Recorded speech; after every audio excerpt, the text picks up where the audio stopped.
నమస్తే, welcome to Kaizer news.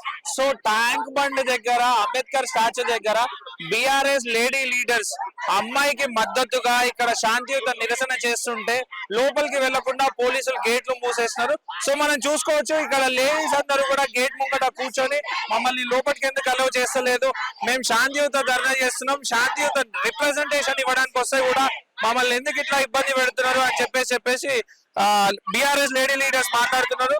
ఏదేమైనా బాధితురాలి కోసం మేము బాధితురాలి పక్షాన మేము నిలబడితే ఎందుకు కింద పోలీసులు చూపిస్తున్నారు అని చెప్పేసి కూడా బీఆర్ఎస్ ఉమెన్ లీడర్స్ మాట్లాడుతున్నారు. సో వాళ్ళతో మాట్లాడించే ప్రయత్నం కూడా మనం చేద్దాం. మాట్లాడతారు ఎవరైనా?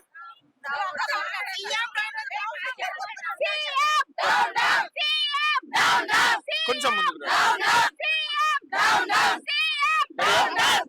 అమ్మా, ఎందుకు మీరు బయట నిల్చోవాల్సి వచ్చింది? ఒక మైనర్ బాలికకి చేసిన అన్యాయాన్ని ఈ రోజు మేమందరం నిరసిస్తూ బండి సంజయ్ కొడుకుని వెంటనే అరెస్ట్ చేయాలి. ఆయన మీద కేసు పెట్టి ఎంబట్టే అరెస్ట్ చేసి ఆయన జైల్లో వేయాలి.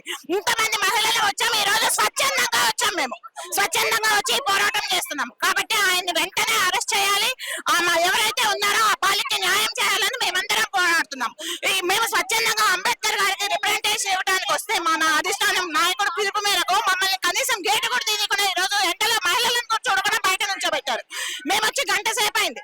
ఇది అంబేద్కర్ స్టాచ్యూ గవర్నమెంట్ పెట్టింది, దీని దగ్గర ఎవరైనా వెళ్ళొచ్చు, ఎవరైనా రిప్రజెంటేషన్ ఇవ్వచ్చు. అట్లాంటిది తాళాలేసి ఒక మహిళల్ని ఇంతమందిని ఇక్కడ రోడ్డు మీద నిలబెట్టారు. ఏమంటున్నారు అసలు పోలీసు వాళ్ళు? ఏమంటున్నారు? మీకు ఏమైనా సమాధానం చెప్తున్నారా? ఎవ్వరూ సమాధానం చెప్పట్లేదు, ఎవ్వరు ఇక్కడ రావట్లేదు. ఇంత పెద్ద పెద్ద తాళాలు వేసారు, గేట్ పని చేసారు, మమ్మల్ని ఎవరిని లోపలికి పోనివ్వట్లేదు. మీరు శాంతియుతంగా అమ్మాయి తరఫున మీరు నిరసన చేస్తుంటే, రిప్రజెంటేషన్ ఇస్తుంటే, ఒక న్యాయం కోసం మీరు కొట్లాడుతుంటే ఎందుకు పోలీసులు ఆపారని మీరు అడిగే ప్రయత్నం చేశారా? చేశాము, ఎవరు సమాధానం లేదు. ఇక్కడ ఎవరు లేరు, ఎవరు ఆన్సర్ ఇవ్వట్లేదు. మాకు అందరూ పెద్ద పెద్ద తాళాలు వేసుకొని గేట్లు పని చేసారు. చెప్పండి, మీరు ఎందుకు బయట నిల్చోవాల్సి వచ్చింది? ఏమో మరి గేటు తాళాలు వేసారు, ఇది న్యాయమైన అంబేద్కర్ విగ్రహం దగ్గర ధర్నా చేద్దామని వచ్చాము. న్యాయం కోసం వచ్చినాము, అమ్మాయి కోసం.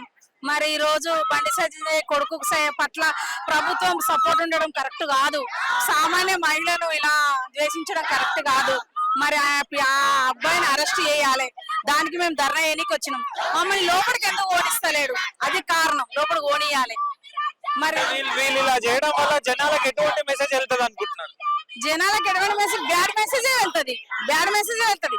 మన ముఖ్యమంత్రి గారు ఆధ్వర్యంలో ఇది మంచి మెసేజ్ రావాలి. మన ముఖ్యమంత్రి ద్వారా ముఖ్యమంత్రి మంచి సలహా తీసుకొని ఆయనను వెంటనే అరెస్ట్ చేస్తే అది మనకి హ్యాపీనెస్ అవుతుంది. ఆ అబ్బాయిని వెంటనే అరెస్ట్ చేయాలి. మేము ఇన్ని రోజులు ధర్నా చేస్తున్నాం, మాకేం ప్రయోజనం దొరుకుతుంది? అంబేద్కర్ విగ్రహాన్ని ఓనివ్వట్లేదు, లాకేసారు. ఇది న్యాయమేనా? కరెక్ట్ కాదు కదా, అది ప్రశ్న.